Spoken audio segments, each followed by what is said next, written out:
और मारपीट हत्या के प्रयास और बलवा के आरोप में 18 लोगन ला पुलिस गिरफ्तार करे है। बता दन ग्राम सिनोधा में रहिया बाबूलाल यदू के घर आपसी विवाद लेके 18 जन मन एक संग हमला कर दिहिस और घर के फर्नीचर और अन्य घरेलू सामान मन में तोड़फोड़ करत हुए घर वाला मन के जम के मारपीट करी, जेमा बाबूलाल यदू ला गंभीर चोट आईस। बाबूलाल यदू ग्रामीण थाना में रिपोर्ट दर्ज कराईस, जेमा पुलिस हत्या के प्रयास और बलवा के साथ अन्य धारा में मामला दर्ज करीस। उहे मामला में एक नाबालिग सहित 18 लोगन ला गिरफ्तार करीस और जेल भेज दिए गईस।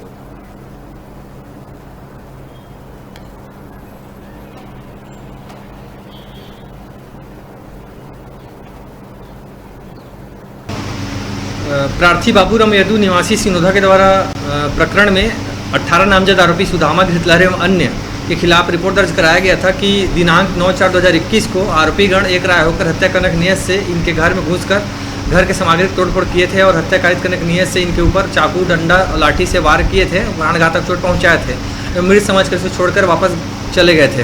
प्रार्थी का रिपोर्ट पर धारा 294, 323, 506, 307, 147, 148, 149, 452 भादवी के तहत प्रकरण पंजीबद्ध किया गया था एवं आरोपीगण सतत प्रयास किया जा रहा था। आज दिनांक 12/7/21 को सभी आरोपीगण को गिरफ्तार किया गया है। आरोपीगण से घटना में प्रयुक्त किए गए लाठी, डंडा, चाकू बरामद कर लिया गया है और उनके द्वारा जुर्म स्वीकार करने पर गिरफ्तार किया गया है, जिन्हें माननीय न्यायालय समक्ष पेश किया जा रहा है।